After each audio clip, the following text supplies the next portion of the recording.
Allah Subhanahu wa taala berkata dalam Al-Qur'an, "Qul hal yastawi alladhina ya'lamuna wal ladzina la ya'lamun."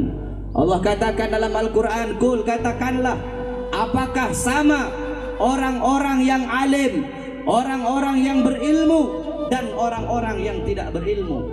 Apakah sama orang-orang yang tahu dengan orang-orang yang tidak tahu? Apakah sama orang-orang yang alim dengan orang-orang yang bodoh? La yastawuna abada. Tidak akan pernah sama.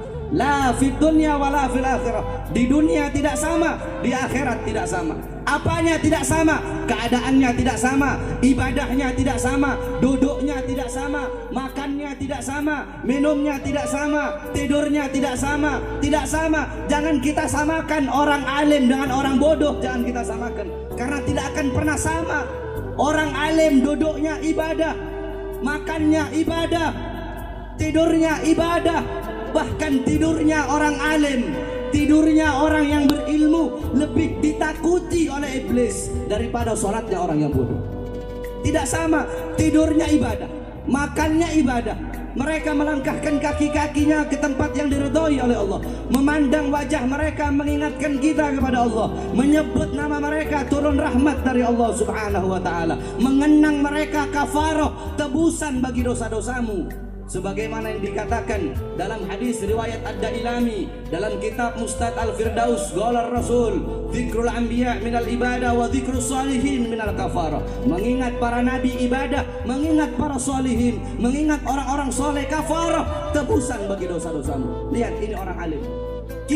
Jadi jangan-jangan kita samakan orang alim, orang yang berilmu. Kalian yang suka duduk di majelis ilmu dengan orang yang tidak suka duduk di majelis ilmu tidak sama keadaannya.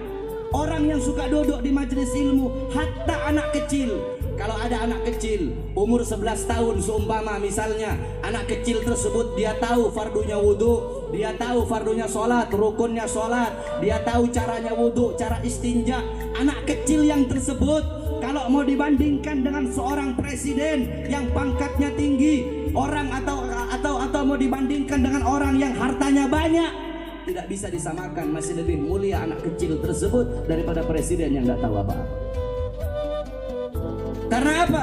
Karena yang menjadikan seseorang itu tua bukan umur, yang menjadikan seseorang mulia bukan umur, yang menjadikan seseorang mulia bukan harta, bukan pangkat, bukan nasab. Apa yang menjadikan seseorang itu mulia di sisi Allah?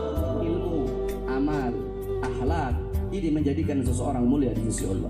Karena Rasulullah SAW beliau tidak mewarisi harta, tidak mewarisi pangkat, tidak mewarisi jabatan, tidak mewarisi tahta dan kekuasaan, tidak mewarisi emas, tidak mewarisi perak, tidak mewarisi permata. Tidak, saudara-saudara. Warisan Nabi Muhammad adalah ilmu. Ini warisan Nabi besar Muhammad Sallallahu Alaihi Wasallam. Jadi tidak sama.